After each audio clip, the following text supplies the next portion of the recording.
Hello, everybody, and welcome to another episode of the Caregiver's Toolbox, tools for everyday caregiving. My name is Ryan. I am the host. I'm also the owner of Minute Women Home Care, a private home care company in Lexington. And this podcast is meant to give information and education to adult children and seniors so that they have some information on what they want to do as they age or as their parents are aging.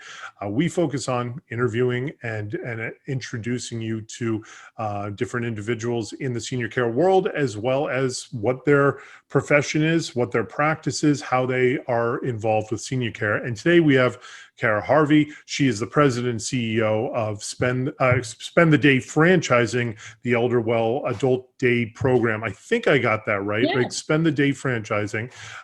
We met before. You are a trooper in the private home care world. Your background came in some private home care, so you know how that sausage is made. And so now you're in adult day, and that's a great thing as well. So, Kara, tell me how you got involved with all of this. Sure. Yep. So my senior care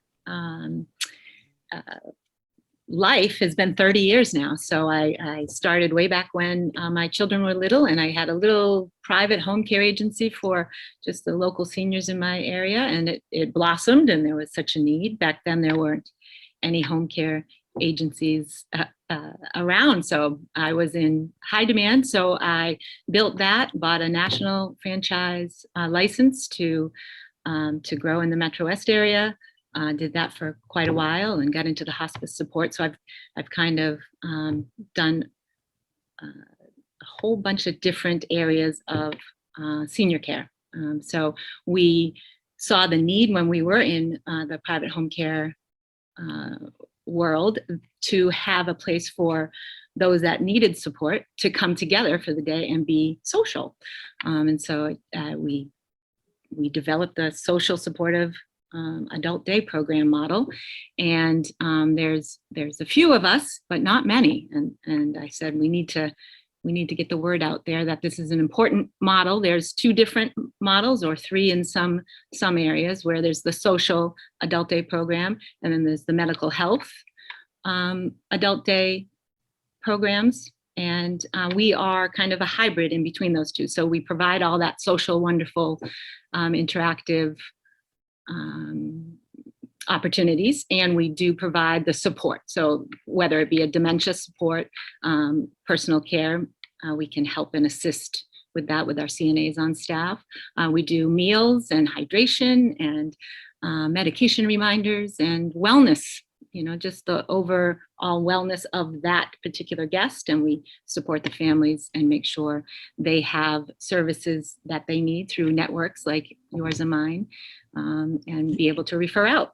Yeah, one thing that's interesting that you brought up in that is that there are certainly a lot of private home care companies out there now. But what I've seen over the last 10 years, and we can only speak to our neck of the woods in the greater Boston area, the eastern Massachusetts area, is that there have been it seems like there's been a reduction in the amount of adult days that are available. And there was a big company, or a bigger company, called the Co-op, right? Wasn't that the big one? They had one in Concord, they had one in Lexington. I think they still have one in Burlington, and they probably had other locations that I wasn't aware of.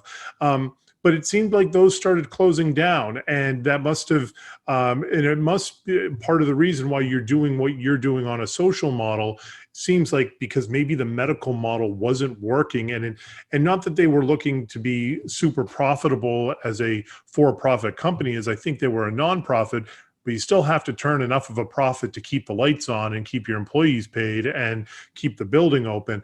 How is that differentiate from what you're doing in terms of what we've seen in the Massachusetts area before and what you're bringing to the table that's new? Yeah, so the medical health models did suffer, especially through COVID. I mean, they're just unable to pivot and provide the services to their clientele who need real nursing and hands-on care during the day. It was impossible to provide that to them at home. Their reimbursement rates in that Medicaid world of reimbursement is very low, and so their margins are always difficult, and they need to keep a certain amount of patients, clients enrolled in order to provide. They provide the full nursing, full bathing, full medication, and real hands-on assistance. So their staffing is a lot, and it was hard for them. And so I saw COVID just devastate the whole industry, not just in Massachusetts, but throughout. Our model is private pay. We are able to do the staffing. Our staffing is 1 to 6. And so we are able to really provide that hands-on care. And we weren't as hit as the health models were. We were able to lower, I was open, not during the heart of the pandemic, but very soon after, in November. We were able to just take a few clients. And so we were able to still provide some families, and we did part days, some in the morning, some in the afternoon. We were able to do some on the weekends. So we fit in being able to provide services to the families and spread out and just have a few clients to that one staff member that was fully vaccinated, and just were able to do that, where those larger models, that was just an impossibility. So it seems like that medical model of doing something, a social model that's also medical, was really the nail in the coffin. And COVID maybe was that true nail in the coffin. But I was seeing that those closures were occurring well before COVID, that they were shutting down those adult day centers years before COVID was even a concern of ours. And I think it's interesting what you're doing, because one of the things that I've been vocal about, and I've done a couple of podcasts with some guys that do some really interesting fall detection technology, is that, and I'm interested in these things because private home care is getting expensive.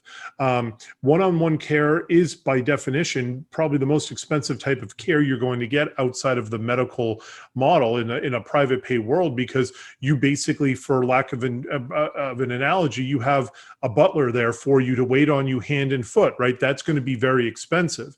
But I'm sure there are a lot of families, regardless of their wealth, that see lots of money being spent down on private home care, that they're going to say, hey, listen, why can't we pool our resources in some way to be able to offset some of these costs, where maybe during the day we have pooled care, but then at night when mom's alone, they can have one-on-one care, and at least we're reducing this cost in some manner and trying to kind of plug the dam a little bit. And it seems like that makes a lot of sense to a lot of families to, hey, be social, get to know each other. It's private pay, but it's less expensive. Yeah. And then you're helping those families out in that manner. Yeah, such our goal, right? So we're trying to provide that care, and because we can have so many in together, we can reduce our costs per hour and extend that care funds for that family, that 8 hours, and they get the meals and the care, to then have a private home care agency either come and pick up, bring home, help in that evening or overnight, and then again bring them in the morning. And so they're saving that money to extend that care. So we're that bridge and that gap in that care, and so to keep them at home and in the community as long as they can. And that is my hope, to be able to provide place for the families to have that option. And it's a really great community option. They can still be together. Absolutely. And so, but you did say that you're a bit of a hybrid model. And so we're kind of talking about some of the issues that occurred with with previous medical models. And so you must have identified some areas that you can help with that don't necessarily get you into that realm of what tripping up where those other adult day centers had issues. And how have you, what are those services? How did you decide what services you could provide and what you couldn't provide? How does that work? And I think that's kind of interesting on the business side of being like, well, how did you decide what you could pick and say, yeah, we can do this, but we just can't do these things over here? Right. Yeah. So our clientele is not medically compromised. They do not need nursing care during the day. They are not incontinent to the point where they need that real hands-on personal care and bathing. They can take their medications with some prompting and independently. They are physically able to transfer with very light assistance, so those are our differences. So we can really support. Our main request is for dementia, Alzheimer's support. So mild to mid, those cognitive impairments, the aphasia, that those disabilities that they're living with, so that we can support them. And when they walk through the door here, they are free to be them, right? So they're not being judged anymore, and they are with their peers that are experiencing a cognitive impairment together. They can identify that. They help each other. They know it's a beautiful thing to watch, right? So they know, and they know who can't get their words out. So you see them not really ask them any questions afterwards. So it's an amazing thing. It's the magic of socialization and friendship that we see. So we are not at that level of that medical health care. And we do have CNAs. I do have a nurse that does evaluations with me and monitors our care plans. But we don't need to be that medical go-to for the family. We are that wellness, right? So we get to know them very well. So any change in their behavior and their personality, or how we see them daily, we are able to really see that and tell the families. I think there's an issue, of course, urinary tract infections can come on quickly. And so we can tell that because we do assist them in the bathroom sometimes, so we can monitor how that's going. And we provide them with that wellness of hydration and nutrition and exercise. And so one of the things that spoke out to me is you said you have a nurse on hand, but it seems like a lot of CNAs that you have. So the benefit and where you can reduce the cost through not only kind of a pooled care social model, but is also you don't have the fact of the matter is nurses are very expensive, and throughout COVID, they've only gotten more expensive. It's very hard to find nurses that I know. Some nurses are getting paid $60, $80 an hour right now. It's a lot of money. So you're able to have, CNAs and maybe you have an LPN or something like that that's available, but that's where that cost savings is. Kind of the same thing with my private home care with the one-on-one, is that we're not providing the nursing care, we're providing more of the non-medical help. And then, like you said, it's focused on people with dementia and Alzheimer's, and that the early to mid stages where they're still physically independent in terms of being able to take care of themselves for the most part. right. Yep, absolutely. And our day is scheduled for different things: cognitive activities, fun, arts and crafts. We do all of the therapies, the art, the music, pet nature therapies. It'll be great when we can get that intergenerational aspect back into the program somewhere in the future, have the children back in, and the volunteers that come in and share their many skills. So that's what we're missing right now through that. And I'll continue those limitations through this new wave of the Delta variant till we figure that all out. But yeah, we do exercise and games, and we get to go out into the community walking. And so we provide so many of the services that a medical model can't. because their clientele isn't able to continue to do that. So. And so, granted, we're in Massachusetts. You're in Natick. I'm in Lexington. So somebody who's listening in California says, "All right, well, that's great. You're on the other side of the country.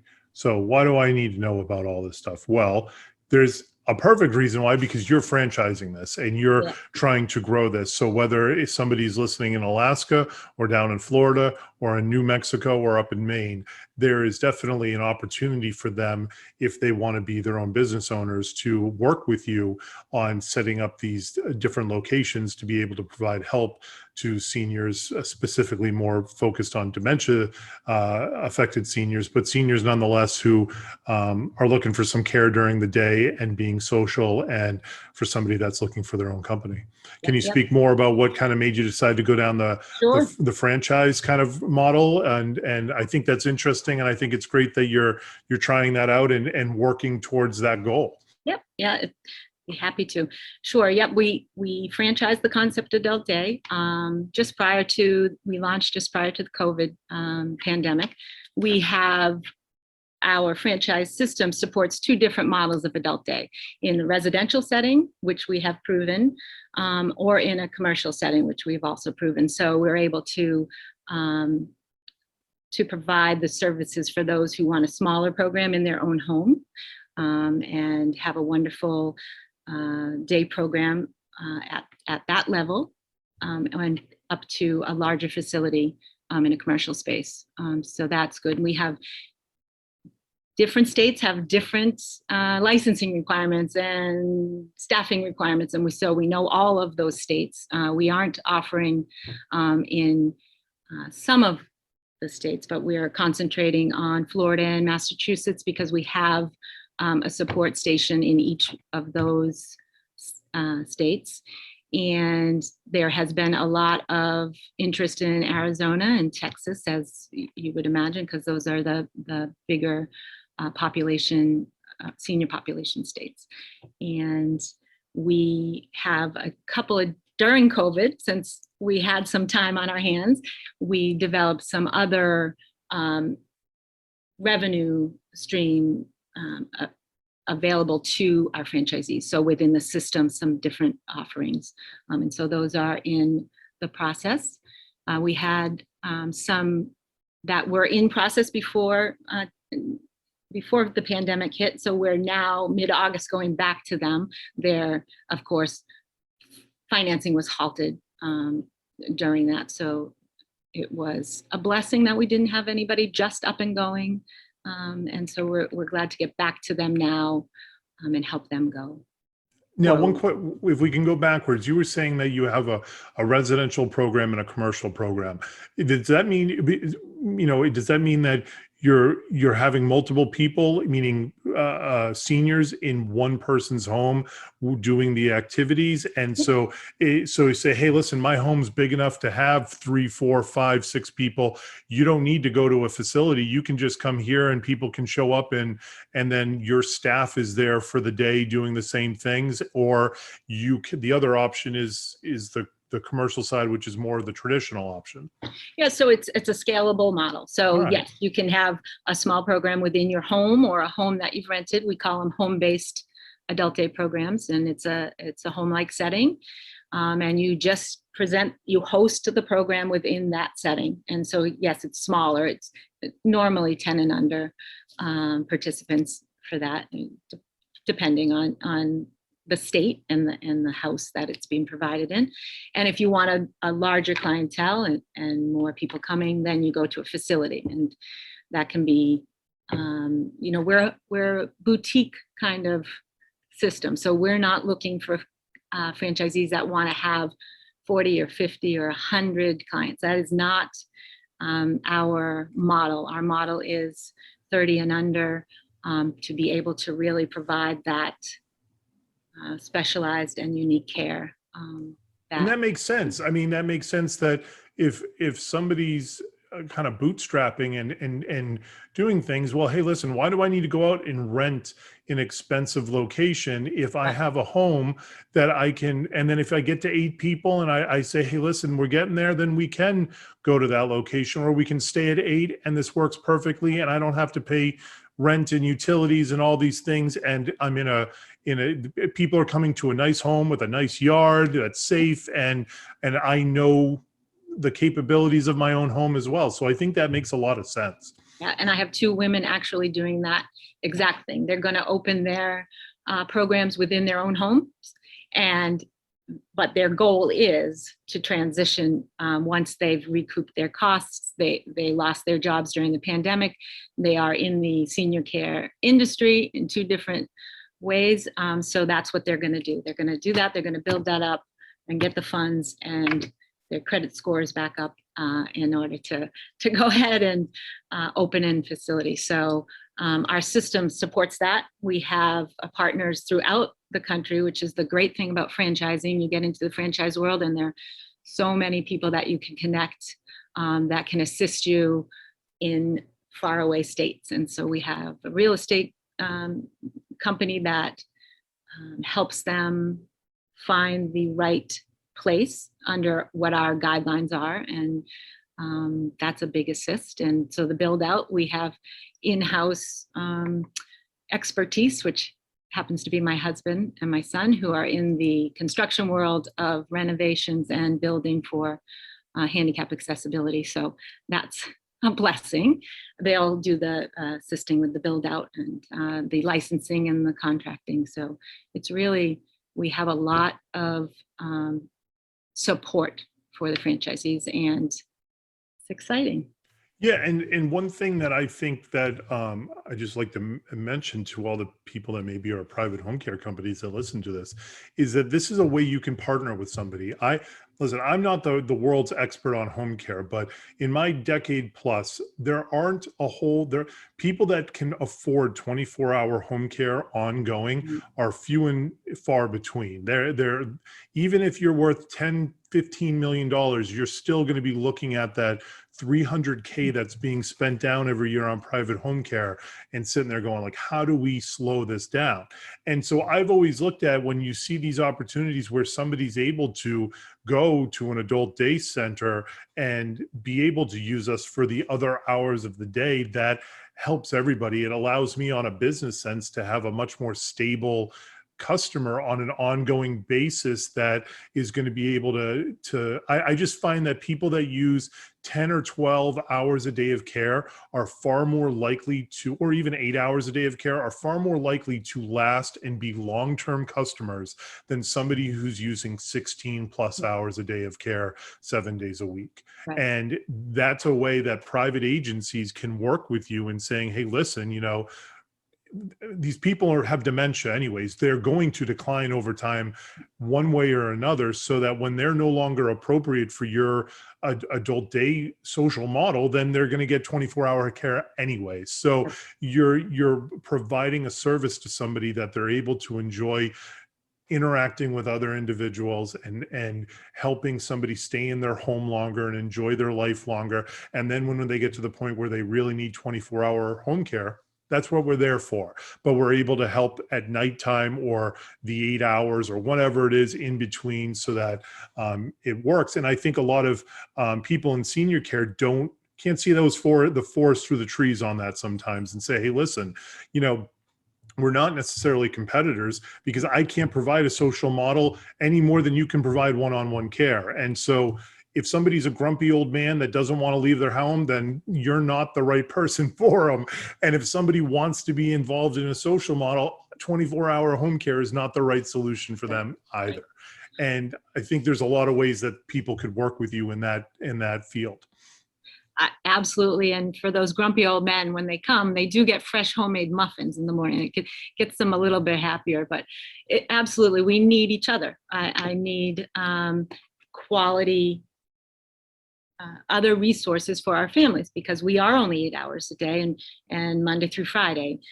So I need to be able to refer them to quality home care because it's a necessity at this point. And so coming together as a franchisor now in that world, I'm able to see the other franchisors in the home care industry, right? So our partnerships are developing on that back end so that in whatever community we're in, we're able to partner with each other.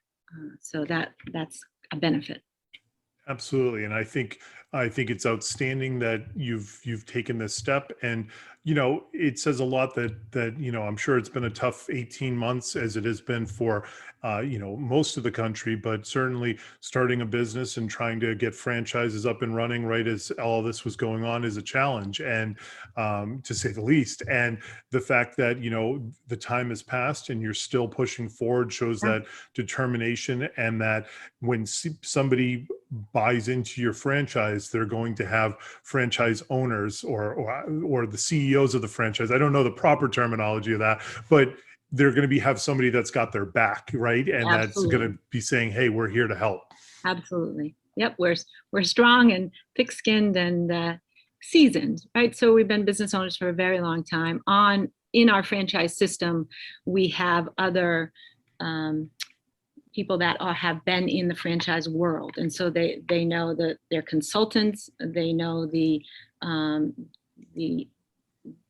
networks, the computer things they need. We have everybody working together with us, so you have the system down pat. Get the system, and then they get me and Laura and a couple of my other women. We've been together a long time to train them and to develop all of these different parts of the program for them to run a successful day, which is important, because dementia can be difficult. And so we've got it down, and can't wait to teach and support others to do this great business. Absolutely. I think that's outstanding. How do people reach you? What's your contact information? What's your website? Where do people go if they want to learn more about specifically the adult day that you're running now, or franchising opportunities? Yep. So elderwelladultday.com. And that will be the main website. And from there, you can find the franchise locations. And then you can find the franchise information. So it's all right there. And they just have to fill in the request more information, and either myself or Ken or Laura will get back to them. And they're like, "Oh, are you Kara Harvey?" And I said, "Yes, I am." So, and I'm calling you, and it's a different take. I'll always be that involved. Absolutely. Well, that's outstanding. And well, I mean, thank you so much for joining the podcast, coming Thanks, on here, Alan. educating people on what Adult Day does. And that way people know that they have another option that's available. And if somebody's looking to become their own entrepreneur and be part of the senior care world, it's certainly an option for them to look into franchising with you. Good option. Thanks so much. I Okay. hope to see you around. Absolutely. All right. And thank you all so very much for listening in on the Caregivers Toolbox. We appreciate you listening into us, and we will catch you on the next one. Have a great day.